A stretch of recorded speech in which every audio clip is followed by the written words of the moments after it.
Сәлеметсіздер ме? Бүгін біз алдыңғы омыртқалар тақырыбының жалғасы ретінде сегіз көз құйымшақ және де жауырын, қабырға, төс сүйектері туралы талдайтын боламыз. Сонымен суретте көріп отырғандарыңыз бұл сегіз көз және құйымшақ сүйектері, яғни ос сакрум және ос коксигея. Бірінші бейнеленген бұл бізде сегіз көздің алдынан қарағандағы, яғни денесі ойыстау болып келген жамбас қуысына қараған беті фацис пельвина деп аталынады. Ал екінші суретте бұл бізде дөңес бұдырлау келген беті, яғни артқы беті фацис дорзалис сакри. Үшінші бүйірінен қарағандағы беті фацис латералис деп аталынады. Енді сегіз көздің өзінің құрылысымен таныс болатын болсақ, бұл сегіз көзде 17-18 жастан кейін жаңа шеміршектік ткандер, яғни ұлпалар сүйектік ткандерге ауыса бастайды. Сондықтан да бұл сегіз көз сүйектенеді, яғни сүйекке айналады да ос сакрум деп аталынады. Сегіз көзде өсінділер бар. Мынау бірінші тұрған, бұл бізде сегіз көздің процессус артикулярис superior, яғни жоғарғы буындық өсінді деп аталынады. Екіншісі бұл бізде promontorius ossis sacri, яғни сегіз көздің негізі деп те аталынады, яғни базис десек те болады. Үшіншісі бұл фацис пельвиса ossis sacri. Және де тесіктерге назар аударатын болсақ, бұл сегіз көзде 4 жұп алдыңғы сегіз көз тесігі болады. Бұлар жаңағы сегіз көз өрімінің құрауына жұлынның нервтерінің алдыңғы бұтақтары мен қан тамырлары өтетін тесіктер. Және де мына көк сызықтар, қарасаңыздар суретте әр бөлік әртүрлі түспен берілген. Мынау көк түстегі бұл бізде жаңағы көлденең сызығы, яғни линея трансверсая ossis sacri. Мынау жаңағы біз айтқан сегіз көздің тесіктері foramina sacralia anterior, алдыңғы тесіктері. Бұл apex ossis sacri, сегіз көз сүйегінің ұшы. Ал мынау соңғы бөлік бұл бізде құйымшақ сүйегі, os coccygeus. Бұл келесісі, бұл біздегі сегіз көздің артынан қарағандағы, яғни дорзальды беті. Бірінші бұл бізде фацис auricularis ossis sacri, яғни құлақтық беті сегіз көздің. Және мұнда арнайы өзек бар, каналис sacralis деп аталынады. Және артқы бетінде қарасаңыздар 3 түрлі сызықтар бар. Мынау бірінші, екінші және үшінші сызықтар. Қазір жеке-жеке аттарына тоқталып өтеміз. Бірінші ортаңғы сызық crista sacralis mediana. Келесісі crista sacralis intermedia. Және мына бір сызығы үшінші, бұл бізде crista sacralis lateralis деп аталынады. Және де мынау артқы тесіктері foramina sacralia posterior. Бұнда 4 жұп тесік, яғни алдынан қарағандағы жаңағы суретте болса, бұл бізде артынан қарағандағысы. Келесі hiatus sacralis. Міне мына бөлімі hiatus sacralis. Ал мынау бізде cornus sacrali. Мынау сүйек жаңа алдыңғы суреттерде айтып өттік, os coccygeum және corni coccygeum, яғни бастапқы бөлімі, жаңа құйымшақ басталатын, және мына жерде tuberositas ossis sacri деп аталынады. Бұл бізде жаңа сегіз көздің бүйірінен қарағандағы бөлімі. Еш айырмашылық жоқ, барлығы да сол алдыңғы суреттердегідей. Мына жер бізде фацис auricularis ossis sacri, жақындатып қарағандағы, және мына бөлік бізде процессус артикулярис superior ossis sacri, жаңағы өсіндісі, буындық өсіндісі. Мынау tuberositas ossis sacri. Бұл суретте бізде қабырға бейнеленген. Адамда 12 жұп симметриялы қабырға болады. Қабырға латынша коста деп аталынады. Қабырғалар негізінен жалпақ және жіңішке болып келеді. 12 жұп қабырғаның ішіндегі осы бірінші және екінші жұп қабырғалар құрылысы жағынан сәл өзгешелеу болып келеді басқаларына қарағанда. Мұнда мысалға бірінші қабырға атауы коста прима деп аталынады. Бұл коста прима жалпақ, қысқа, горизонталды жазықтықта орналасқан. Және бұл жерде басқа қабырғалардан артықшылығы, яғни өзгешелігі sulcus arteria subclavia бар. Яғни бұғаналық артерияның жүргесі. Бұғаналық артерия осы жерден өтетін болғандықтан, бірінші қабырғамен жанасып өтетін болғандықтан бұл жерде жүрге қалыптасқан. Және де tuberculum musculus scalenus anterior, бұлшықет бекитін төмпешік бар бірінші қабырғада, коста примада. Екінші қабырға бұл бізде коста секунда деп аталады. Коста секунда сагиталды, горизонталды жазықтықтың арасында орналасқан. коста секундада және бұл бірінші қабырғада сияқты бұда да бір өзгешелік бар, ол мускулус серратус anterior бұдыры байқалады.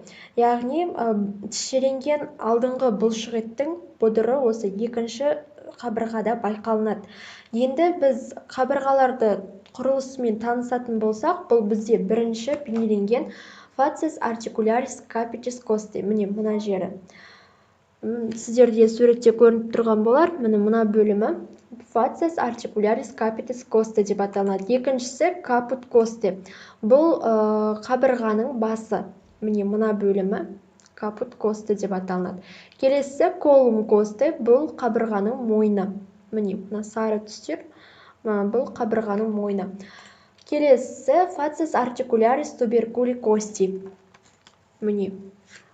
Және де бұл бізде tuberculum costae. Қабырға төмпесі деп аталынады. Және sulcus costae. Қабырғаларда жүлге болады. Сол бізде sulcus costae деп аталынады. Келесісі corpus costae. Қабырғаның денесі. Міне мына бөліктер бұл қабырғаның денесі. Және сегізіншісі бұл бізде angulus costae.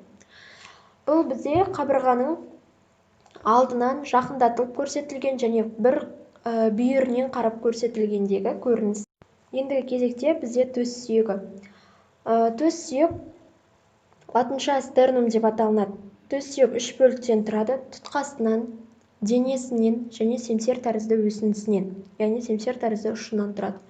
Суретте қарасаңыздар, ең бірінші бұл бізде incisura jugularis, яғни мойындық тілік. Бұл төс сүйектің мына бір бөлігі мойындық тілік деп аталынады. Және екіншісі бұл бізде incisura clavicularis.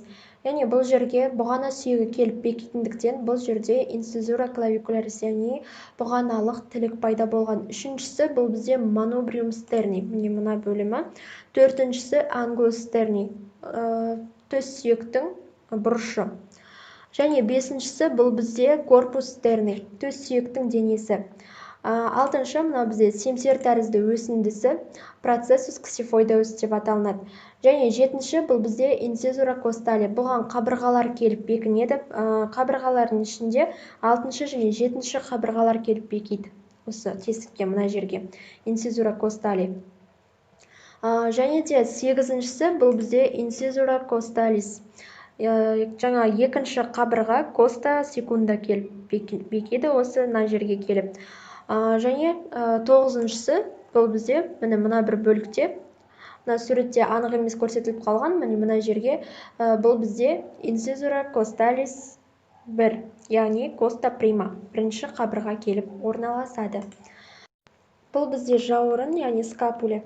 Жауырын екінші және сегізінші қабырға арасында орналасқан. Суретте көріп тұрғандай, жауырында үш бұрышы, үш жиегі, үш төмпешігі және екі шұңқыры, сондай-ақ басқа да қосымша бөліктері болады. Енді үш бұрышымен таныстырып өтсем, яғни angulus. Бұл бізде бірінші бейнеленген, яғни angulus superior scapulae. Мына бір бөлімі, яғни жауырынның жоғарғы бұрышы. Және мынау екінші бұрышы angulus inferior scapulae. Жауырынның төменгі бұрышы. Және жетінші бұл бізде мына бір бөлімі angulus lateralis scapulae, яғни жауырынның латеральды бұрышы.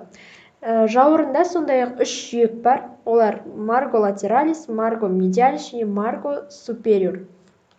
Мынау бізде margo superior, мынау бізде margo lateralis scapulae және 13-ші бұл бізде margo medialis scapulae.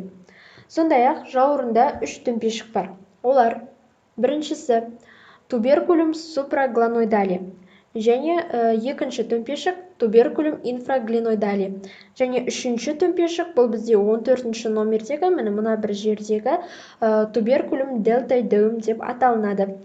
Және жауырында екі шұңқыр бар. Ол fossa infraspinate, мына жер, мына бөлік fossa infraspinate деп аталады, және 15-ші fossa supraspinata. Мына бір бөлігі.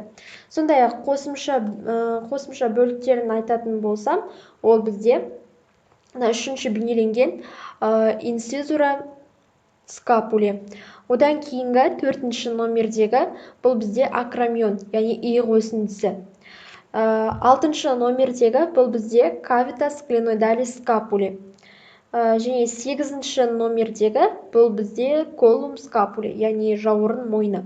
Және ең соңғысы бұл бізде 16-ші номердегі спина скапуле деп аталынады. Бұл сурет бізде жауырынның артынан қарағандағы көрінісі. Келесісі енді жауырынның алдынан қарағандағы көрінісі. Бұл да дәл артынан қарағандағы сияқты құрылысы дәл сондай. Тек бұл жерде бір ерекшелігі, мұнда процесс кракоидеус бар, яғни өсінді бар. Ол міне мұна бір бөлігі.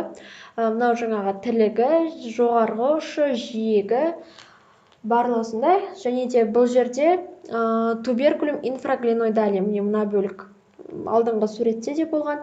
Және мына жерде қабырғалық беттері бар. Фацис косталис деп аталады. Сондай-ақ мына бір шұңқырша, бұл бізде фосса субскапулярис деп аталынады. Бұл біздің жауырынның алдынан қарағандағы көрінісі. Сонымен біз бүгін сабағымызда жауырын туралы, төс, қабырға, сондай-ақ сегіз көз бен құйымшақ туралы айттық. Зер салып тыңдағандарыңызға, назарларыңызға рахмет. Келесі сабақта жүздескенше сау болыңыздар.